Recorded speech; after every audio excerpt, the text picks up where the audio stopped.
On the 20th of November 2025, 20 Premier League clubs gathered for a shareholders' meeting. The agenda contained a single item that will define the financial architecture of English football for the next decade.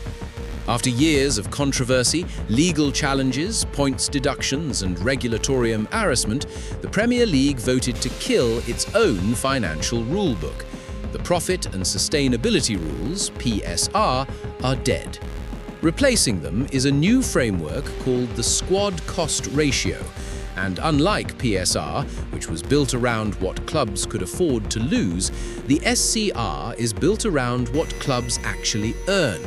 It is a fundamentally different philosophy of financial governance, and its consequences for every club in this division are structural, immediate, and in several cases extremely dangerous. The rule enters full legal force from the 2026-27 season. That is next season. The clock is already running. Today, we are going to forensically audit exactly how this rule works, which clubs it protects, which clubs it threatens, and why UEFA has already expressed formal concerns that the Premier League's version is not strict enough. I am your auditor. The boardroom is now open. Let the audit begin.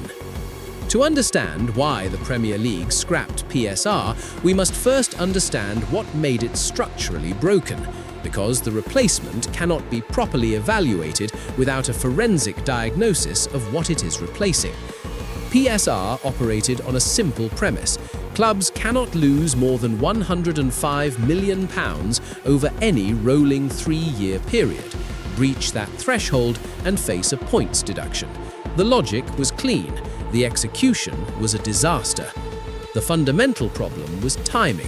PSR measured losses retrospectively, using audited accounts that were often filed 12 to 18 months after the end of the financial year they covered. By the time a breach was identified, the damage was already done, the transfers already made, the wages already committed. The punishment arrived years after the crime. The second problem was structural vulnerability. Under PSR, a single catastrophic season, a relegation, a Champions League exit in the group stage, an unexpected commercial revenue collapse could push a club from compliance to breach overnight through no deliberate overspending, but simply through revenue volatility. The Nottingham Forest points deduction and the Everton saga exposed this flaw with brutal public clarity. The third and most damaging problem was complexity. PSR generated an entire shadow industry of financial engineering, creative accounting, intra-group asset sales, related party transactions, and the kind of structural manipulation that transformed football finance into a competition between lawyers rather than a level commercial playing field.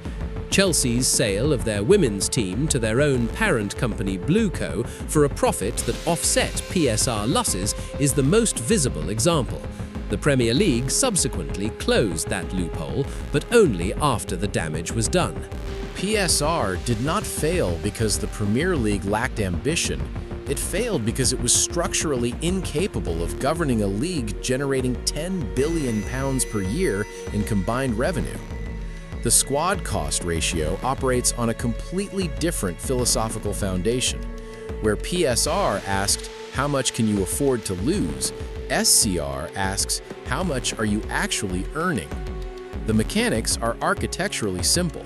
Every Premier League club is assigned a green threshold, the maximum permitted squad cost, defined as 85% of that club's football-related revenue. Squad costs include player wages, amortized transfer fees, agent commissions, and head coach salary, everything that flows directly onto the pitch. If a club's squad cost stays below the green threshold, they are fully compliant, no action required. Above the green threshold, a club enters the amber zone. They are still not in breach, but they are now subject to an accounts confirmation test at the end of the season, a real-time financial audit to verify that their actual revenues and costs match their pre-season estimates. Above a second threshold, the red threshold, set at 115% of revenue, a club faces automatic sporting sanction, points deductions. the same mechanism that penalized Everton and Nottingham Forest under PSR, but now triggered by a revenue ratio rather than an absolute loss figure. The architecture contains one critical additional mechanism, the multi-year allowance. Each club is granted a 30% buffer above their green threshold that they can deploy over multiple seasons, effectively allowing them to spend ahead of revenues in the short term, subject to a financial levy. But this allowance depletes progressively. Every time a club uses it, the buffer shrinks, and once exhausted, the club must comply with 85% with no further headroom or face immediate sporting sanction. This is called the feedback loop. The critical distinction from PSR is transparency. Under SCR, clubs know their spending limit before the season begins, not after audited accounts are filed 18 months later. The monitoring is in-season, real-time, and structurally preemptive rather than retrospectively punitive. For clubs in UEFA competition, Champions League, Europa League, Conference League, there is an additional constraint. UEFA's own SCR threshold is 70%, not 85%, so the 9 Premier League clubs currently in European competition are simultaneously governed by both frameworks. The lower UEFA limit is the binding constraint. The forensic question is not how the rule works in theory, it is how it functions in practice, and specifically which clubs are structurally advantaged and which are structurally threatened. The winners. The SCR is, in architectural terms, a rule designed by and for high-revenue clubs because it is calibrated as a percentage of income rather than an absolute loss cap.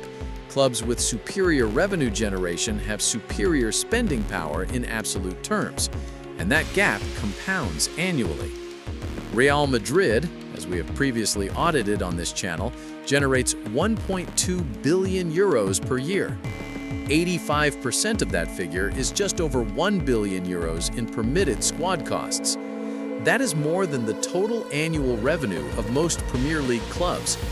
The SCR does not constrain Real Madrid, it validates their dominance.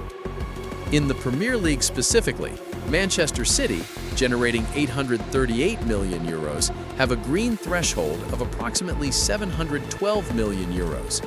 Arsenal, Liverpool, and Chelsea, with revenues between 500 and 600 million, have proportionally lower thresholds, but all 4 retain sufficient headroom to operate competitively. The threatened. The clubs in genuine structural danger are those in the mid-table revenue band. Clubs generating between 150 and 250 million pounds per year, attempting to invest above their natural revenue tier to compete for European qualification. For a club with revenue of 200 million pounds, the green threshold is 170 million.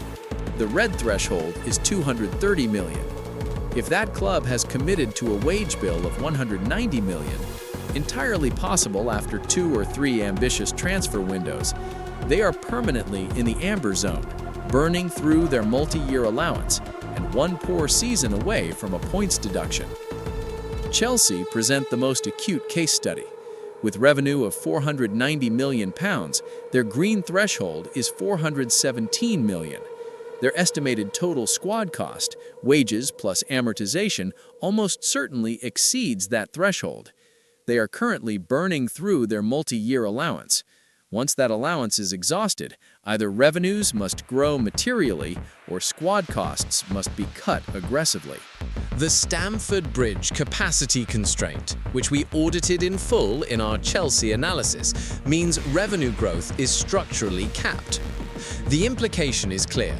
Under the SCR architecture, Chelsea's current model is unsustainable beyond the next 2 to 3 seasons without a stadium solution or a dramatic reduction in the wage bill.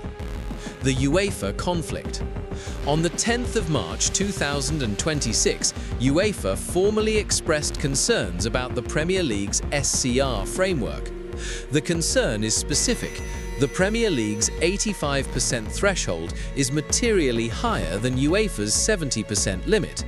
UEFA fears that Premier League clubs in European competition, simultaneously bound by the 70% UEFA limit, will face a structural competitive disadvantage against clubs from leagues without the same dual governance constraint. The practical consequence is that a Premier League club qualifying for the Champions League faces a tighter spending constraint than a Spanish, German, or Italian rival at the same revenue level. UEFA's concern is not altruistic, it is strategic.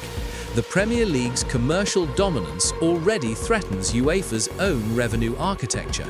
A framework that further entrenches Premier League financial power is not in UEFA's institutional interest.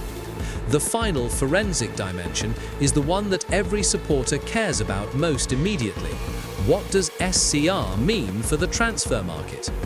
The answer, in the short term, is paradoxically counterintuitive. In the January window of 2026, the first window operating under the shadow of the incoming SCR, Premier League spending was lower than any January window in the previous 5 years. Clubs were not constrained yet, but they were already adjusting behavior in anticipation of a rule that would make every pound of squad cost permanently visible against their revenue base. In the medium term, the SCR creates a structural incentive that PSR never did: grow your revenue or shrink your squad. Under PSR, a club could manage losses creatively through accounting. Under SCR, there is no accounting flexibility. The ratio is the ratio. Revenue is revenue. Squad cost is squad cost. This means the most powerful strategic lever in modern football, stadium capacity and commercial revenue, becomes more important than ever. The clubs investing in physical infrastructure, global brand development, and diversified commercial income streams will have proportionally larger spending envelopes every single season. The clubs failing to grow revenue will find their competitive ceiling lowering year by year as rival clubs' green thresholds expand and their own remains static. The SCR does not level the playing field. It mathematically enshrines the advantage of the revenue-rich and accelerates the marginalization of the revenue-constrained, which is precisely why 14 clubs voted for it and 6 voted against. The verdict is this: the SCR is a structurally superior framework to PSR. It is more transparent, more preemptive, and more directly aligned with the economic reality of running a football club. The principle that spending should be calibrated to earnings rather than losses is financially sound and commercially rational. But it is not a neutral rule. No financial regulation in a league with a £500 million revenue gap between its richest and poorest participant can ever be truly neutral. The SCR is a rule that systematically advantages clubs with superior stadiums, superior commercial infrastructure, and superior global brand equity. It is a rule that rewards the decisions made 15 and 20 years ago: the Emirates, the new Tottenham Hotspur Stadium, the Bernabeu renovation, and penalizes the clubs that failed to make those investments when the capital was available. It is, in the most precise financial terms, a rule that transforms revenue generation from a competitive advantage into a regulatory moat. And the clubs that sit below that moat, generating insufficient revenue to compete at the level their ambition demands, now face a structural choice that PSR never forced them to confront: grow or retreat. PSR is dead. The SCR era has begun. And for several clubs currently operating on the wrong side of the 85% threshold, the clock is already running. I am your auditor. Meeting adjourned.